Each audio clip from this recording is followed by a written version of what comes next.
सभी भक्तजनों को जय माता दी। आपके अपने YouTube चैनल प्रेम भक्ति में फिर से एक बार स्वागत है। और कैसे हैं आप लोग? आशा करती हूँ कि इस नवरात्रि माता रानी आप सभी की मनोकामना पूर्ण करे।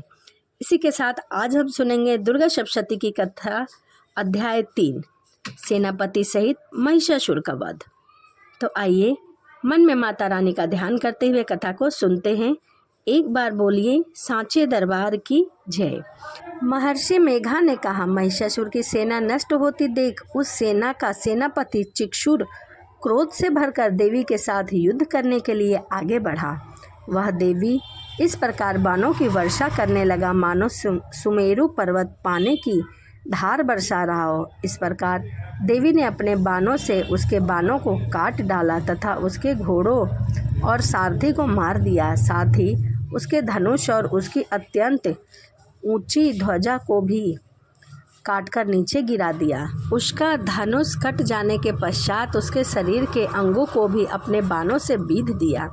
धनुष, घोड़े और सारथी के नष्ट हो जाने पर वह असुर ढाल और तलवार लेकर देवी की तरफ आया। उसने अपनी तीक्ष्ण धार वाली तलवार से देवी के सिंह के मस्तक पर प्रहार किया और बड़े वेग से देवी की बाईं भुजा पर वार किया, किंतु देवी की बाईं भुजा को छूते ही उस दैत्य की तलवार टूटकर 2 टुकड़ों में नीचे गिर गई।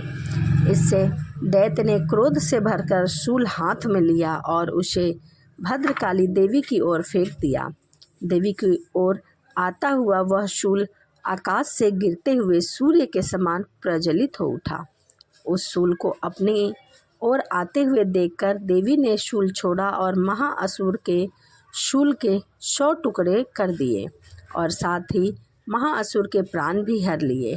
चिक्षुर मरने पर देवताओं को दुख देने वाला चामर नामक दैत्य हाथी पर सवार होकर देवी से लड़ने के लिए आया और उसके आने के साथ ही शक्ति से प्रहार किया, किंतु देवी ने अपने हुंकार से ही उसे तोड़कर पृथ्वी पर डाल दिया। शक्ति को टूटा हुआ देखकर दैत्य ने क्रोध से लाल होकर शूल चलाया, किंतु देवी ने उसको भी काट दिया। इतने में देवी का सिंह उछलकर हाथी के मस्तक पर सवार हो गया और दैत्य के साथ बहुत ही तीव्र युद्ध करने लगा। फिर वह दोनों दैत्य लड़ने लगे। फिर सिंह बड़े जोर से आकाश की ओर उछला और जब पृथ्वी की ओर आया तो अपने पंजों से चामर का सिर धड़ से अलग कर दिया। क्रोध से भरी हुई देवी ने शिला और वृक्ष आदि की चोटी के उद्दर्ग को भी मार दिया। कराल को दांतों, मुक्कों और थप्पड़ों से चूर्ण कर डाला। क्रोध हुई देवी ने गदा से प्रहार से उद्दंड दैत्य को मार गिराया। भृंदीपाल से वाशकल को बाण से ताम्र तथा अंधक को मौत के घाट उतार दिया। तीनों नेत्रों वाली परमेश्वरी ने त्रिशूल से उग्रास्त उग्रीव और महाहनु नामक राक्षसों को भी मार गिराया। उसने अपनी तलवार से विडाल नामक दैत्य का सिर काट डाला और अपने बाणों से दुर्धन और दुर्मुख राक्षसों को यमलोक पहुंचा दिया। इस प्रकार जब महिषासुर ने देखा कि देवी ने उसकी सेना को नष्ट कर दिया तो वह भैंसे का रूप धारण कर देवी के गणों को दुख देने लगा। उन गणों में कितने को उसने मुख से प्रहार किया, कितने को खूरों से, कितने को पूंछ से, कितने को सींगों से, बहुतों को दौड़ के वेग से, अनेक को सिंहनाद से, कितने को चक्कर देकर और कितने को श्वास वायु से झोंके से पृथ्वी पर गिरा दिया। वह दैत्य इस प्रकार गणों की सेना को गिराकर देवी के सिंह को मारने के लिए दौड़ा। इस पर देवी को बड़ा गुस्सा आया। उस दैत्य ने भी क्रोध में भरकर धरती को खूरों से खोदने लगा तथा सिंहों से पर्वतों को उखाड़ उखाड़ कर धरती पर फेंकने लगा और मुख से शब्द करने लगा। महिषासुर के वेग में चक्कर के कारण दोनों पृथ्वी शुद्ध होकर फटने लगी। उसकी पूंछ के टंकार पर समुद्र चारों ओर फैलने लगा। हिलते हुए सिंहों के आघात से मेघ खंड खंड हो गया और राक्षस को देखकर चंडिका को बहुत क्रोध आया और वह उसको मारने के लिए क्रोध से भर गई।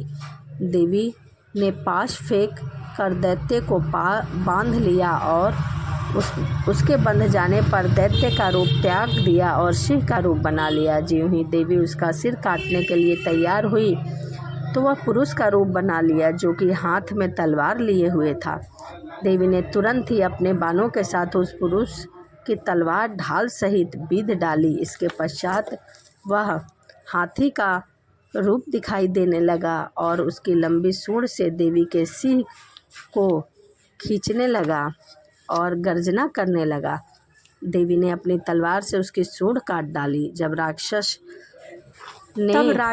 ने एक बार फिर से भैंसे का रूप धारण कर लिया और वह पहले की तरह चर अचर जीवों सहित समस्त त्रिलोकी को व्याकुल करने लगा। इसके पश्चात क्रोध में भरी हुई देवी बारंबार उत्तम मधुपान करने लगी और लाल लाल नेत्र करके हंसने लगी। उधर बलवीर तथा मंद से क्रुद्ध हुआ दैत्य भी गर्जन करने लगा और अपने सिंहों से देवी पर पर्वतों को फेंकने लगा। देवी अपने बाणों से उसके फेंके हुए पर्वतों को चूर्ण करती हुई बोली, अरे मूढ़, जब तक मैं मधुपान कर रही हूँ तब तक तू गरज ले और इसके पश्चात मेरे हाथ तेरी मृत्यु हो जाने पर देवता गरजेंगे। महर्षि मेघा ने कहा। यूँ कहकर देवी उछलकर उस दैत्य पर जा चढ़ी और उसको अपने पैरों से दबाकर शूल से उसके गले पर प्रहार किया। देवी के पैर के दबने पर दैत्य अपने दूसरे रूप में अपने मुख से बाहर आने लगा। अभी वह आधा ही बाहर निकला था कि देवी ने अपने प्रभाव से उसे रोक दिया। जब वह आधा निकला ही दैत्य युद्ध करने लगा तो देवी ने अपनी तलवार से उसका सिर काट दिया। इसके पश्चात सारी राक्षस सेना हाहाकार करती हुई वहां से भाग खड़ी हुई और सब देवता अत्यंत प्रसन्न हुए तथा महाऋषि सहित देवी की स्तुति करने लगे। गंधर्व राज गान करने लगे और अप्सराएं नृत्य करने लगी। दुर्गा सप्तशती की कथा अध्याय 3 ही समाप्त होता है। इसी के साथ वीडियो को यहीं समाप्त करते हैं और आपसे मिलते हैं अगली वीडियो में। सभी को जय माता दी, राधे राधे।